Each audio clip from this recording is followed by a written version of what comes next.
Thanks for joining us today at Cheating Tales Lab. We're excited to share another great story with you. Hope you enjoy it as much as we did creating it. Now, let's get started. Matthew Holt stood outside his home, the weight of his duffel bag nothing compared to the burden of the past 18 months. His fingers tightened around the strap, knuckles white with anticipation. The porch light flickered, casting an eerie glow on the once familiar facade. Something felt off, but he couldn't quite place it. He took a deep breath, wincing as pain shot through his side. The doctors had warned him about pushing too hard, but this was different. This was home. The thought of seeing Amanda and Jacob had sustained him through the brutality of war. Now, mere feet away from reunion, an inexplicable dread crept over him. Matthew pushed open the front door, the creak of hinges unnaturally loud in the silence.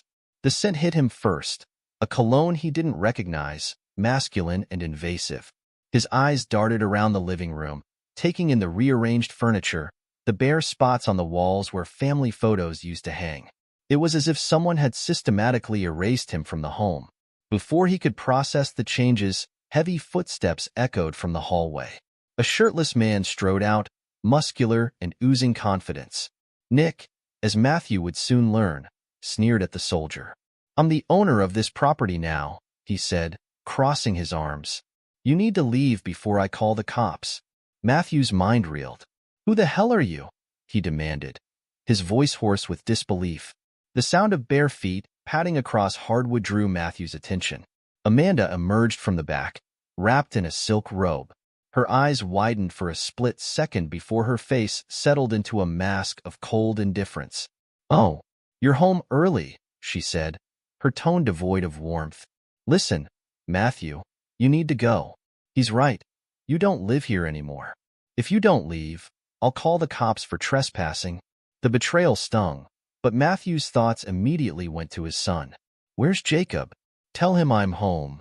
Amanda's expression softened for a brief moment, a flicker of the woman he once knew. But it vanished as quickly as it appeared. "Jacob's gone. He got into trouble and left town. He's been gone for months, Matthew. I don't know where he is." The news knocked the wind out of him. Matthew stared at Amanda and Nick, taking in every detail of their betrayal. The arrogance radiating from Nick, the cold detachment in Amanda's eyes. It would have been enough to send most men into a rage. But Matthew, trained to think under pressure, remained outwardly calm. Without another word, he turned on his heel and walked out of the house. The door clicked shut behind him, eerily final. Matthew drove aimlessly, each mile feeling heavier than the last. The hurt gnawed at him, a relentless ache that threatened to consume him. He found himself parked outside a dingy bar on the outskirts of town, a familiar haunt for returning soldiers. The dim interior of the bar enveloped him as he settled onto a bar stool. Matthew stared blankly at the muted television, nursing a beer he couldn't taste. The numbness in his chest slowly gave way to anger. His home had been stolen, his wife had betrayed him, and his son was missing. Yet, his training held him back from acting impulsively. He needed to think, to plan. "Matthew? Matthew Holt, is that you?" A gruff voice cut through his thoughts. Matthew turned to see Richard, a retired soldier he knew from his time in the service. The older man's weathered face creased with concern as he took the seat next to Matthew. "What's eating you, brother?" Richard asked, signaling the bartender for 2 more beers. Matthew hesitated for a moment before the dam broke. He told Richard everything. The betrayal, Jacob's disappearance, the utter loss he felt. Richard listened, his face hardening with each revelation. "You've been played, brother," Richard said, his voice low and intense. "But if Jacob's gone, it's not just an affair. Something bigger is happening. Let me help you find him." Matthew felt a spark of hope for the first time since he'd walked into his changed home. "You do that?" Richard nodded, his eyes glinting with determination. "Of course. We take care of our own. But listen, before you can deal with Amanda and that bastard Nick, you need to make sure Jacob is safe. The disappearance of your son is a puzzle, and we're going to find the pieces." As Richard laid out a plan, Matthew realized he had a new mission. Richard would investigate Jacob's whereabouts while Matthew focused on regaining control of his life. The anger still simmered beneath the surface, but now it had direction. "Remember," Richard said, clasping Matthew's shoulder, "Amanda and Nick have underestimated you. Now you have to play the long game. You've survived war zones, Matthew. You'll survive this." Matthew nodded, his jaw set with renewed determination. He had a purpose now, a battle to fight. And this time, he wouldn't be caught off guard. The next morning, Matthew returned to the house, his face a mask of calm. This time, he wasn't coming back as the broken man they had expected. He was there to reclaim what was his. Nick answered the door again, his smirk faltering slightly at Matthew's composed demeanor. "What's the matter? Didn't hear us the first time? I'm the owner now." Matthew's voice was quiet, dripping with menace. "You've got until tonight to leave. You don't want me to come back." Amanda appeared behind Nick, her tactics shifting. She attempted to sound reasonable, offering a deal. "Let's not make this messy, Matt. We can split things amicably. You can take some cash and we can move on." But Matthew's steely eyes told her everything she needed to know. There would be no negotiation. "This is my house," Matthew said, his tone brooking no argument. "You've got until sundown to pack up and leave. After that, there won't be any talking. I'll come for what's mine." The coldness in his voice shook Amanda, but she quickly masked her fear behind fake bravado. Matthew turned and walked away, leaving them to stew in the ultimatum he'd delivered. He met Richard at a nearby cafe, the older man already armed with valuable information. "I've got some leads on Jacob," Richard said, his voice low. "It's not good, Matthew. The kid got caught up with a local gang. Dangerous crew that lured him in while you were deployed." Matthew's fists clenched under the table. "How? Why?" Richard's face darkened. "That's the kicker. Seems Amanda's been using your savings to finance her new life with Nick. Jacob, he was forced to turn to alternative means." The betrayal ran even deeper than Matthew had imagined. He now had two battles to fight: reclaim his son and defeat Amanda and Nick. As he absorbed the information, Matthew's resolve hardened. He'd faced worse odds in combat. This was just another war, and he intended to win. The sun dipped below the horizon, painting the sky in hues of orange and purple. Matthew Holt stood across the street from his house, watching as darkness crept over the neighborhood. His jaw clenched, muscles taut with anticipation. The time for warnings had passed. He crossed the street with purposeful strides, each step bringing him closer to the confrontation he knew was inevitable. Amanda and Nick had arrogantly ignored his ultimatum, believing perhaps that his earlier calm demeanor was a sign of weakness. They were about to learn how wrong they were. Matthew didn't bother knocking. He turned the doorknob, finding it unlocked. As he stepped inside, the scent of unfamiliar cologne assaulted his nostrils once again. Nick's scent. It made his stomach turn. Nick's voice rang out from the living room, cocky and challenging. "Well, look who's back. The washed-up soldier boy." Matthew followed the sound, his footsteps echoing in the hallway. He found Nick lounging on the couch, feet propped up on the coffee table. The man's arrogance was palpable, rolling off him in waves as he smirked up at Matthew. "You're not getting anything, old man," Nick sneered, rising to his feet. He squared his shoulders, attempting to use his muscular frame to intimidate Matthew. "You're washed up. This isn't your home anymore. Why don't you just crawl back to whatever hole you came from?" But Matthew, hardened by combat and steeled by betrayal, showed no fear. His eyes, cold and calculating, never left Nick's face. In that moment, Nick saw something change in Matthew's expression, a flicker of danger that made him hesitate. That split second of hesitation was all Matthew needed. His move was swift and brutal. Before Nick could react, Matthew's fist connected with his jaw, a single calculated blow fueled by months of pent-up rage and betrayal. The crack of bone meeting bone echoed through the room. Nick crumpled to the ground, his eyes wide with shock and pain. Blood trickled from the corner of his mouth as he struggled to comprehend what had just happened. The cocky facade shattered, revealing the coward beneath. A scream pierced the air. Amanda stood in the doorway, her face a mask of horror as she took in the scene before her. Her eyes darted between Matthew, standing tall and unflinching, and Nick, sprawled on the floor, groaning in pain. "What have you done?" she shrieked, fumbling for her phone. "I'm calling the police. You can't just come in here, Anne." But Matthew was already one step ahead. With eerie calm, he reached into his jacket and pulled out a thick folder. "Go ahead, Amanda," he said, his voice low and steady. "Call them. I'm sure they'd be very interested in the contents of this folder." Amanda's hand, clutching her phone, froze mid-air. What is that?" Matthew's lips curled into a cold smile. "Evidence. Every shred of your financial mismanagement. Every penny you funneled to your boy toy here. Every action that would destroy your credibility in court." He paused, letting the weight of his words sink in. "Oh, and let's not forget the part where your neglect drove our son into the arms of a dangerous gang." The color drained from Amanda's face. Her phone slipped from her grasp, clattering to the floor. You can't just take everything," she pleaded, her voice shaking. But Matthew wasn't interested in her tears or her pleas. He had given her a chance to leave peacefully, and she had squandered it.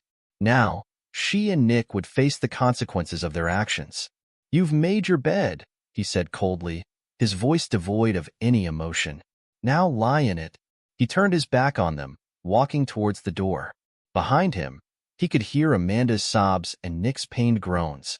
But he didn't look back. There was nothing left for him here but ghosts and betrayal. As he stepped out onto the porch, Matthew heard the frantic scrambling inside. Amanda and Nick knew they had no more cards to play. Their hasty retreat was music to his ears. The house was his again, but it was an empty victory. The real battle, he knew, was just beginning. Somewhere out there, his son needed him. And Matthew Holt was a man on a mission. The rundown building loomed before Matthew, its crumbling facade a testament to neglect and despair. This was where Richard had tracked Jacob, a den of lost souls and broken dreams. The gang that had lured his son in was notorious for using young recruits like Jacob to do their dirty work. Matthew's heart pounded in his chest as he approached the building. Every instinct honed by years of military service screamed danger, but the father in him pushed forward. His son was in there, and nothing would stop him from bringing Jacob home. The interior of the building was a maze of dark corridors and boarded-up rooms. The stench of mold and something far worse assaulted Matthew's nostrils as he navigated the darkness. Muffled voices and the occasional scurrying of rats were his only companions. Finally, he came to a door at the end of a long hallway.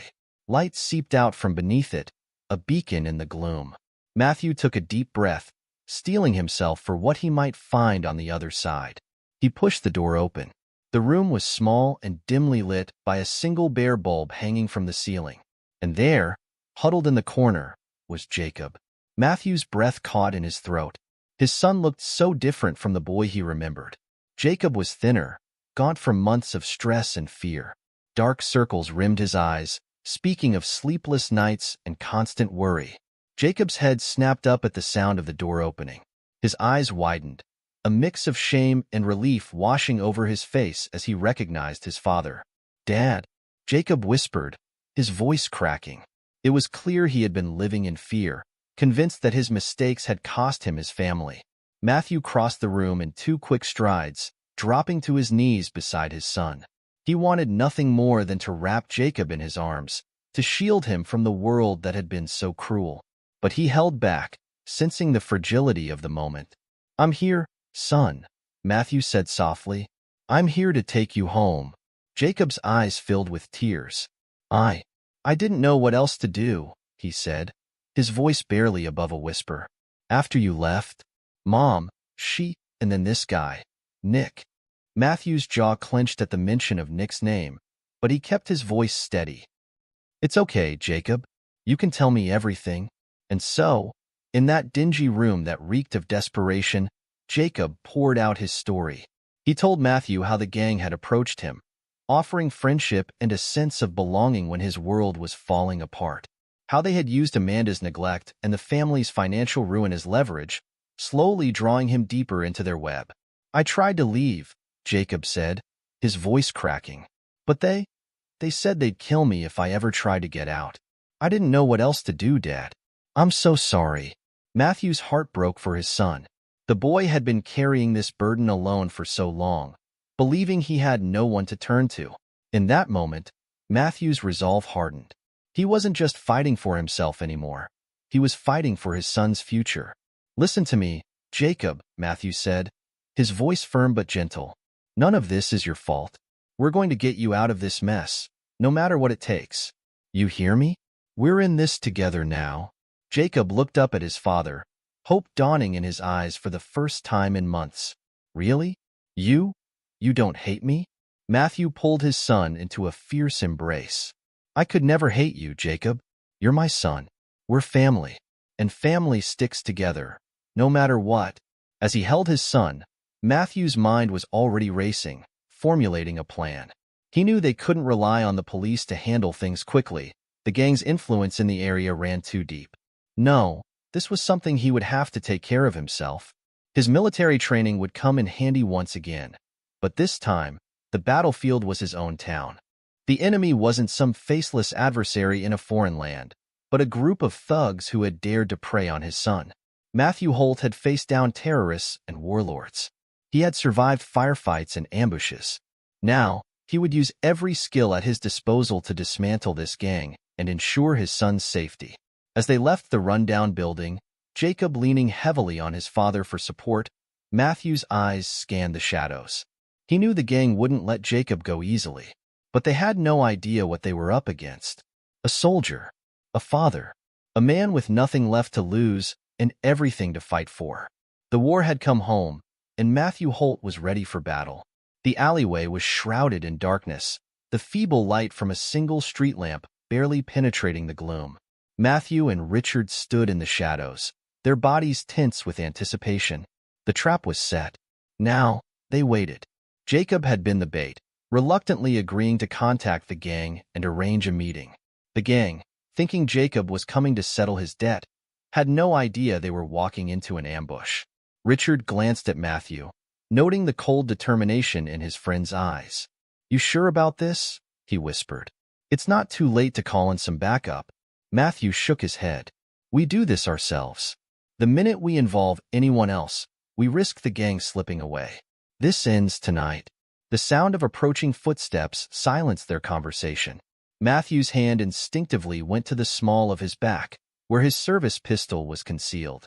He hoped he wouldn't need to use it, but he was prepared for any eventuality. For men rounded the corner, their swagger betraying their overconfidence. The leader, a heavily tattooed man with a shaved head, sneered as he spotted Jacob standing alone in the pool of light from the street lamp. Well, look who decided to show up," the leader said, his voice dripping with malice. "Thought you could run from us, did you, Jake? Time to pay up, boy." Jacob's eyes darted nervously to the shadows where his father waited. The gang leader followed his gaze, his brow furrowing in confusion. That moment of confusion was all Matthew needed. He and Richard burst from the shadows, moving with the practiced precision of seasoned soldiers. Before the gang members could react, Matthew had the leader pinned against the wall, his forearm pressed against the man's throat.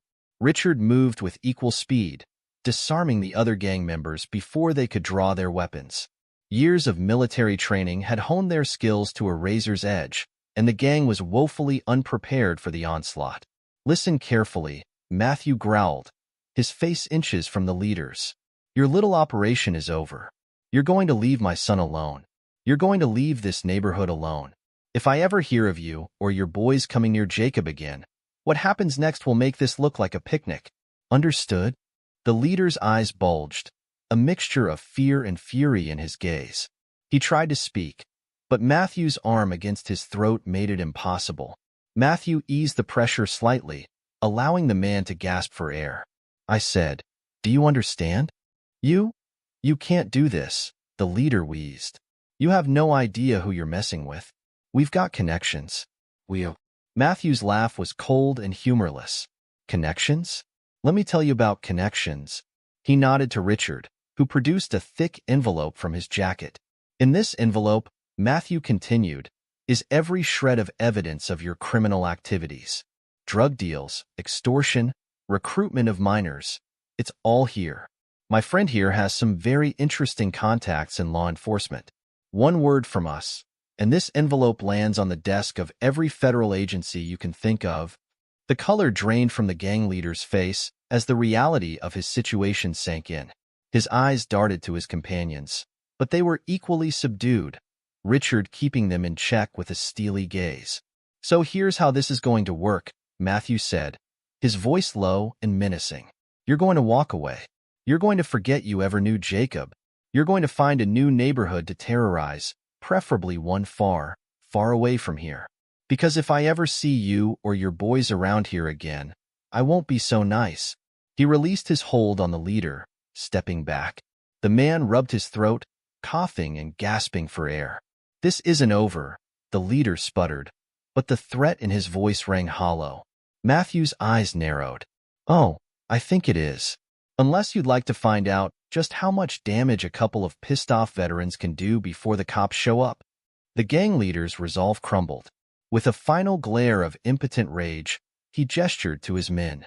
They backed away slowly, never taking their eyes off Matthew and Richard, before turning and fleeing into the night. As their footsteps faded, Jacob emerged from the shadows where he had been watching the confrontation. His eyes were wide with a mixture of awe and lingering fear. Is it really over?" he asked, his voice trembling. Matthew wrapped an arm around his son's shoulders, pulling him close. "It's over, son. They won't bother you again." Richard approached, clapping Matthew on the back. "Nice work, brother. Remind me never to get on your bad side." Matthew managed a small smile, the adrenaline of the confrontation slowly ebbing away. "Couldn't have done it without you, Rich. Thanks for having my back." As they walked out of the alley, Matthew felt a weight lift from his shoulders. The gang's grip on Jacob was shattered. His son was safe. For the first time in months, maybe years, Matthew felt like he had truly come home. But as they emerged onto the street, the lights of the city twinkling around them, Matthew knew their journey wasn't over yet. They had won this battle, but the war, the fight to rebuild their family and their lives, was just beginning. Jacob leaned against his father, exhaustion and relief evident in every line of his body. Matthew tightened his arm around his son's shoulders, a fierce protectiveness surging through him. They had a long road ahead, but they would face it together. Father and son, united against whatever challenges lay ahead. As they walked towards home, their real home, Matthew allowed himself a moment of quiet triumph. He had reclaimed his house, rescued his son, and put an end to the immediate threat. But even as he savored the victory, a part of him remained vigilant. Amanda and Nick were still out there, and Matthew had no illusions about the battles yet to come. For now, though, he had his son back. They were safe, and that was enough. The rest could wait for tomorrow. The courthouse loomed before Matthew, its stone facade a silent witness to countless battles fought within its walls. This would be his battlefield now, a war of words and evidence rather than bullets and blood. But Matthew Holt was no stranger to war. He straightened his tie, a gesture that felt foreign after months of combat fatigues. Beside him, Jacob fidgeted nervously, his eyes darting around the crowded courthouse steps. Matthew placed a reassuring hand on his son's shoulder. "It's going to be okay," he said softly. "We're in this together." Jacob nodded, but the tension in his shoulders remained. The boy had been through hell, and now he had to relive it all in front of strangers. Matthew's jaw clenched at the thought, but he pushed the anger down. He needed a clear head for what was to come. As they climbed the steps, Matthew caught sight of Amanda and Nick. His soon-to-be ex-wife wore a tailored suit, her hair and makeup immaculate. She looked every inch the wronged spouse, a facade Matthew knew was as false as her vows had been. Nick stood slightly behind her, his cocky smirk noticeably absent. The bruise on his jaw had faded, but the memory of Matthew's fist connecting with it was still fresh for both men. Amanda's eyes met Matthew's for a moment, and he saw a flicker of something, fear, regret, before her mask of indifference slipped back into place. She whispered something to her lawyer, a weasel-faced man in an expensive suit, before disappearing into the courthouse. Inside, the courtroom buzzed with low conversation. Matthew recognized a few faces, neighbors, old friends, even some of Jacob's teachers. Word had spread fast about the Holt family drama, and it seemed the whole town had turned out to watch the spectacle. As the judge entered and the proceedings began, Matthew steeled himself for the battle ahead. Amanda's lawyer wasted no time in painting Matthew as the villain of the piece.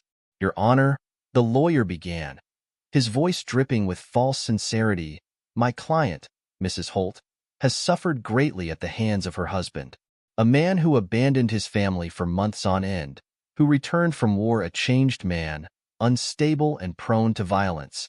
Matthew's own lawyer, a sharp-eyed woman named Sarah, had warned him about this tactic. They were trying to use his service against him, to twist his sacrifice into something sinister. He kept his face impassive, even as his blood boiled. "We seek half of all marital assets," Amanda's lawyer continued, "including the family home and Mr. Holt's military pension. Furthermore, we believe Mr. Holt to be an unfit father, his prolonged absences and recent violent behavior making him a danger to young Jacob." At this, Jacob stiffened beside Matthew. The boy opened his mouth to protest, but Matthew gently squeezed his arm, silently urging him to stay quiet. Their time would come. As Amanda's lawyer droned on, weaving a tapestry of lies and half-truths, Matthew's mind raced. He thought of the long nights in the desert, of the brothers he'd lost, of the wounds both visible and hidden that he carried. He'd endured all of it, pushed through the pain and the fear, sustained by the thought of coming home to his family. And this was how Amanda repaid that sacrifice? But even as anger threatened to overwhelm him, Matthew remembered his training. Stay calm under fire. Assess the situation. Plan your counterattack. When it was finally their turn, Sarah stood, her posture radiating confidence. "Your Honor," she began, her voice clear and strong. "The picture painted by the opposition is not just false. It's an insult to every man and woman who has ever served this country." She pulled out a thick folder, the same one Matthew had used to confront Amanda and Nick in their home. "I have here documented evidence of Mrs. Holt's infidelity, her gross financial mismanagement, and her neglect of her son while Mr. Holt was serving overseas." As Sarah laid out their case, Matthew watched the judge's face. The older man's expression remained neutral, but Matthew caught a slight narrowing of his eyes as particularly damning pieces of evidence were presented. "Furthermore," Sarah continued, "we have testimony from Jacob Holt himself about the circumstances that led him to fall in with a local gang. Circumstances directly resulting from Mrs. Holt's neglect and her prioritization of her affair over her son's well-being." At this, all eyes in the courtroom turned to Jacob. The boy shrunk under the scrutiny, but Matthew gave him an encouraging nod. Jacob took a deep breath and stood, his voice shaky at first but growing stronger as he spoke. "My mom. She wasn't there," Jacob said, his words cutting through the hushed courtroom. "When Dad was gone, she was always out with Nick. There was never any food in the house, never any money for school stuff. The gang, they said they could help me out, give me a family. I didn't know what else to do." Matthew's heart broke for his son, even as pride swelled in his chest at Jacob's bravery. He risked a glance at Amanda and saw her composed facade crumbling, tears welling in her eyes. Whether they were genuine or just another performance, Matthew couldn't tell. As Jacob sat down, Sarah delivered her closing argument. "Your Honor, Matthew Holt is not just a decorated soldier. He's a dedicated father who has moved heaven and earth to rescue his son from a dangerous situation. A situation created by Mrs. Holt's selfish actions. We ask the court to recognize Mr. Holt's rights as a father and his contributions to this marriage, and to rule accordingly." With that, the first day of the trial came to a close. As they left the courthouse, Matthew felt a mix of exhaustion and cautious optimism. The battle was far from over, but they had landed the first significant blow. "You did good in there, son," Matthew said to Jacob as they walked to the car. "I'm proud of you." Jacob managed a small smile, some of the tension leaving his shoulders. "Thanks, Dad. Do you think we're going to win?" Matthew looked back at the courthouse, his expression determined. "I don't know, Jacob, but I promise you this, I'm not giving up. Not on you, not on our home, not on anything.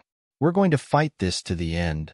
As they drove home, Matthew's mind was already racing, planning their next move. Amanda and Nick had shown their hand, and now he knew exactly what he was up against. The war wasn't over, But Matthew Holt had never lost a battle he couldn't afford to lose. And he sure as hell wasn't going to start now. The trial dragged on, each day bringing new revelations and bitter confrontations. But as the proceedings continued in the courtroom, a different kind of battle was being waged outside its walls. Nick, desperate to salvage what he could from the wreckage of his life, had embarked on a vicious smear campaign against Matthew. Whispers and rumors spread through the town like wildfire, painting Matthew as an unstable, abusive monster. "I heard he came back from the war all messed up in the head," one neighbor confided to another over their fence. Amanda was terrified of him.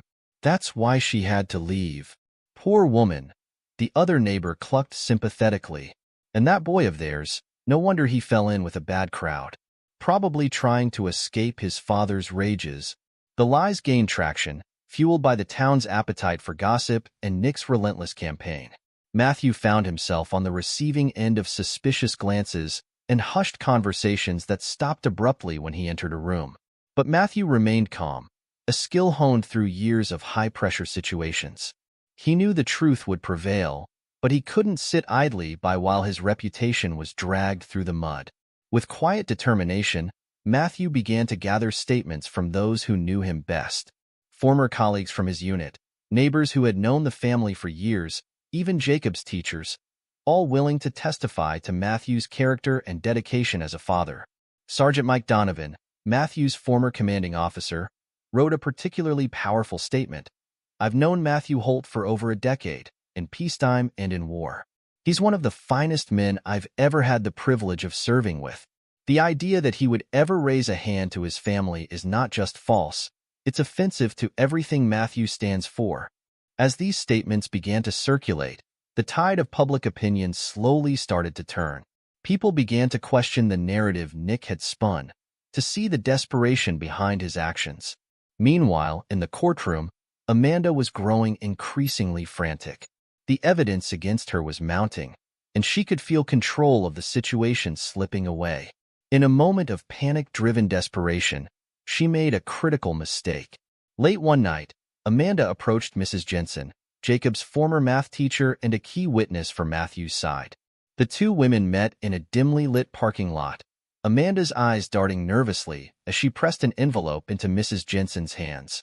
"I know Matthew's asked you to testify," Amanda said, her voice barely above a whisper.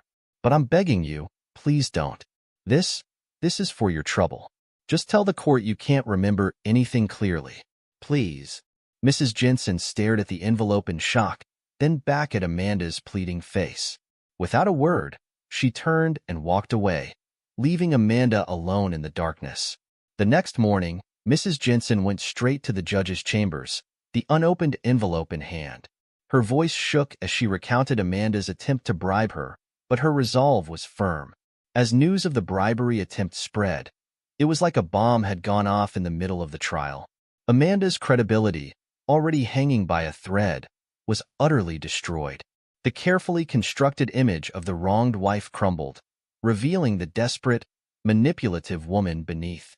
Nick, sensing the shifting winds, attempted to distance himself from Amanda. But it was too late. His own actions, the smear campaign against Matthew, were now viewed in a new light. The town that had been so quick to believe his lies now turned on him with equal fervor. In the courtroom, Matthew watched as Amanda crumbled under cross-examination. Her lawyer, sensing defeat, tried to salvage what he could, but the damage was done. As Amanda stumbled through weak explanations and transparent lies, Matthew felt no joy, only a deep, aching sadness for what their family had become. Jacob, sitting beside his father, leaned in close. "Is it over, Dad?" he whispered. Matthew put an arm around his son's shoulders.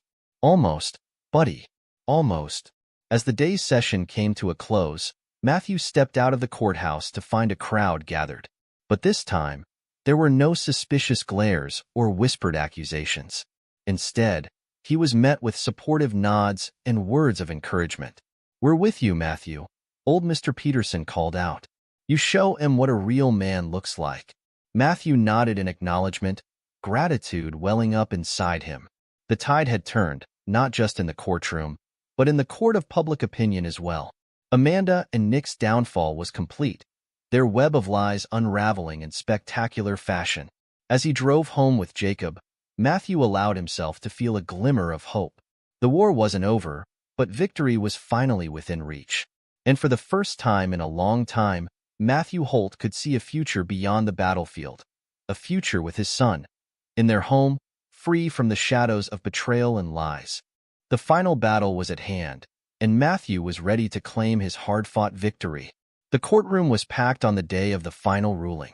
The air was thick with tension, a palpable sense of anticipation hanging over the assembled crowd. Matthew sat at the plaintiff's table, his posture rigid, eyes fixed straight ahead. Beside him, Jacob fidgeted nervously, his gaze darting between his father and the judge's empty chair. Across the aisle, Amanda looked a shadow of her former self. Gone was the composed, confident woman who had started this legal battle. In her place sat a haggard, defeated figure, her eyes rimmed with dark circles, her once immaculate appearance now disheveled. Nick was conspicuously absent, having fled town in the wake of the bribery scandal. As the bailiff called the court to order, Matthew felt a calm settle over him. This was it, the culmination of months of struggle, pain, and perseverance. Whatever happened next, he knew he had fought with everything he had. The judge, a stern-faced man with graying hair, took his seat and surveyed the courtroom. His gaze lingered for a moment on Matthew, then on Amanda, before he cleared his throat and began to speak. In the matter of Holt versus Holt, the judge began, his voice resonating through the hushed courtroom. This court has carefully considered all evidence presented, as well as the testimony of all relevant parties. Matthew felt Jacob's hand slip into his own, squeezing tightly. He returned the pressure, a silent reassurance passing between father and son. It is the finding of this court, the judge continued, that the plaintiff, Matthew Holt, has provided substantial and compelling evidence of Mrs. Holt's infidelity, financial misconduct, and neglect of her parental duties. A murmur rippled through the courtroom. Matthew remained still, his face impassive, even as his heart raced. Furthermore, the judge went on, his tone growing stern, the attempt to bribe a witness, as proven beyond doubt, is a grave offense that this court cannot overlook. Amanda seemed to shrink in her seat, her lawyer placing a comforting hand on her arm. Therefore, it is the ruling of this court that full custody of the minor, Jacob Holt, be awarded to his father, Matthew Holt. Jacob's grip on Matthew's hand tightened, a small gasp escaping him. Matthew allowed himself a small smile, squeezing his son's hand in return. Additionally, the judge continued, Mr. Holt shall retain sole ownership of the family home and all assets therein. Mrs. Holt's claim to Mr. Holt's military pension is hereby denied. The judge paused, his gaze sweeping the courtroom once more. This court also recommends that the district attorney's office review the evidence of Mrs. Holt's financial misconduct and the attempted bribery of a witness for potential criminal charges. A shocked silence fell over the courtroom, broken only by a choked sob from Amanda. Matthew felt no joy at her distress, only a profound relief that justice had been served. This court is adjourned, the judge concluded, bringing down his gavel with a resounding crack. The courtroom erupted into a buzz of conversation. Matthew stood slowly, turning to embrace Jacob. It's over, son, he said softly. We did it. As they made their way out of the courtroom, Matthew caught sight of Amanda being led away by her lawyer. For a brief moment, their eyes met. In that instant, Matthew saw the full weight of her actions crash down upon her. The arrogance, the betrayal, the desperate attempts to cling to a life built on lies. It had all come to nothing. Amanda's eyes filled with tears as she was ushered out a side door, disappearing from Matthew's life just as suddenly as she had upended it. Outside the courthouse, a small crowd had gathered. News of the verdict had spread quickly. As Matthew and Jacob emerged, they were met with a round of applause and words of congratulation. You did it, Matthew, old Mrs. Peterson called out, her weathered face beaming. You showed him what a real hero looks like. Matthew nodded in acknowledgement, gratitude welling up inside him. These were the people who had stood by him, who had seen through the lies and stood for the truth. Their support had meant more than they could ever know. As the crowd dispersed, Matthew and Jacob made their way to the car. The future stretched out before them, no longer shadowed by uncertainty and betrayal. "What now, Dad?" Jacob asked as they pulled away from the courthouse. Matthew glanced at his son, seeing not the scared, gaunt boy he had rescued from the gang, but a young man beginning to come into his own. "Now," he said with a smile, "we go home." The drive was quiet, both father and son lost in their own thoughts. As they pulled up to the house, their house, now and forever, Matthew felt a profound sense of peace settle over him. They climbed the porch steps together, Matthew's hand resting on Jacob's shoulder. For a moment, they simply stood there, taking in the sight of their home, the place they had fought so hard to reclaim. "You know," Matthew said softly, "when I was over there, in the war, this is what kept me going. The thought of coming home to you, to our family.